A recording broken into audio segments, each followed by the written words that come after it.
Praise to the lord.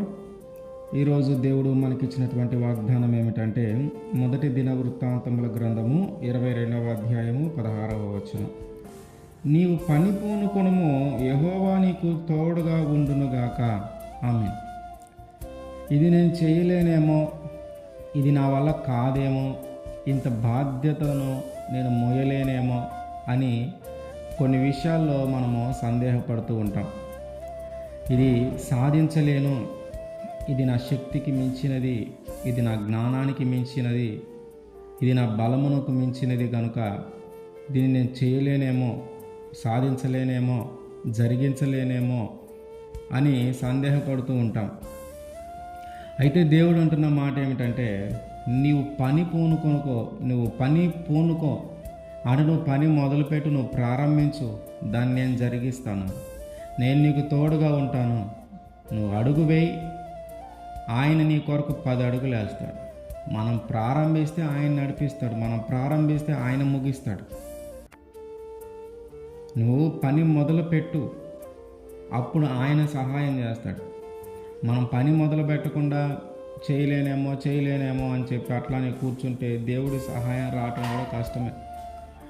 మనము పని మొదలు పెట్టాలా, అప్పుడు దేవుని సహాయం అందుతుంది. మనం చేయాలనుకున్నది, దేవుడికి నచ్చినది, దేవుడికి అంగీకారయోగ్యంగా ఉన్నది మనం మొదలు పెడితే ఆయనే దాన్ని జరిగిస్తాడు. సందేహపడకుండా దేవుని మీద ఆధారపడుతూ మనం మొదలు పెడితే, దేవునికి ఇష్టమైన పని ఏదైనా సరే, ఆయనకి నచ్చిన పని ఏదైనా సరే మనము మొదలు పెడితే ఆయనే చివరి వరకు తోడుగా ఉండి దానిని మన చేత జరిగిస్తాడు. దావీదు గారు తన కుమారుడైనటువంటి సొలొమోనుకి చెప్తూ, నువ్వు రాజయ్యావు కదా, ఇదిగో నువ్వు దేవుని కొరకు ఒక మందిరం కట్టాలి, ఇదిగో ఇంత బంగారం ఉంది, ఇంత వెండి ఉంది, ఇంత ఇత్తడుంది, ఇనుముంది, కర్రలు, చెక్కుంది, మరి ఇదంతా నేను ఎలా చేయాలి, ఇదంతా నేను ఎలా జరిగించాలి, ఇది నేను చేయలేనేమో, ఇది నా వల్ల కాదేమో, అంత మందిరాన్ని నేను ఎలా కట్టగలను, వీటన్నిటి నేను ఎలా ఉపయోగించగలను, దానికి ఎంతమందిని పనివారిని ఏర్పాటు చేసుకోవాలి, అసలు ఇదంతా ఏంటి, నేను చేయలేనేమో, నా వల్ల కాదేమో అనే ఆలోచనలోకి మాత్రం నీవు రావద్దు. నువ్వు కట్టబోయేది గొప్ప మందిరమే, అది నీ తెలివికి, నీ జ్ఞానానికి మించినదే, నీ బలానికి మించినదే. కానీ దావీదు గారు అంటున్నటువంటి మాట ఏమిటంటే, నువ్వు పని పూనుకోనుకు, నువ్వు ప్రారంభించు చాలు, ఆయనే దాన్ని జరిగిస్తాడు. నువ్వు మొదలుపెట్టు, ఆయనే దాన్ని నడిపిస్తాడు. ఆ విధంగా జరుగుతుంది, ఖచ్చితంగా దేవుడు జరిగిస్తాడని చెప్పాడు.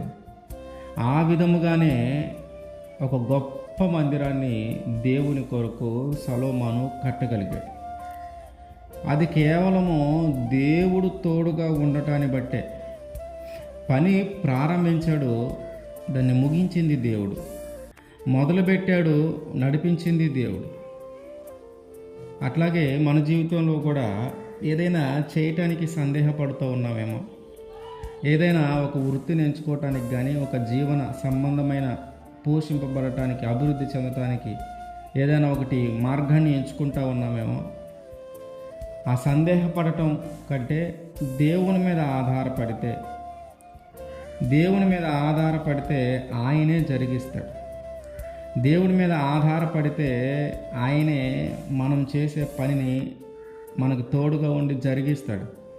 ఎలాగైతే అంత గొప్ప మందిరాన్ని కట్టడానికి దేవుడు తోడుగా ఉండి సహాయం చేశాడో, అట్లాగే మనము ప్రారంభించే పని ఏదైతే ఉందో, మనం ఎన్నుకున్న పని ఏదైతే ఉందో, మనం సాధించాల్సింది ఏదైతే ఉందో, వాటిని గురించి మనం సందేహపడక దేవుని మీద ఆధారపడితే, మనం పనిని ప్రారంభిస్తే, మనము మొదలు పెడితే ఆయన ఖచ్చితంగా జరిగిస్తాడు. మనం మొదలు పెట్టకుండా, ప్రారంభించకుండా, చేయలేనేమో, నా వల్ల కాదేమో అని సందేహపడుతూ ఉంటే అది ఎప్పటికీ మనం చేయలేం. ఆ సందేహము మనలో నుంచి తొలగిపోవాలంటే అప్పుడు దేవుడి మీద ఆధారపడాలి. ఎప్పుడైతే దేవుని మీద ఆధారపడతామో అప్పటికి మనలో సందేహము రాదు. మనం దేవుని మీద ఆధారపడితే మనకి ఇక సందేహము లేదు. కనుక చేయవలసిన కార్యములు మనము ఏవైతే ఉన్నాయో వాటిని గురించి సందేహపడొద్దు. నువ్వు ప్రారంభించు, దేవుడు ముగిస్తాడు. నువ్వు మొదలుపెట్టు, దేవుడే నడిపించి నీ చేత ఆ విజయం పొందుకునేలాగా చేస్తాడు. ఆమేన్.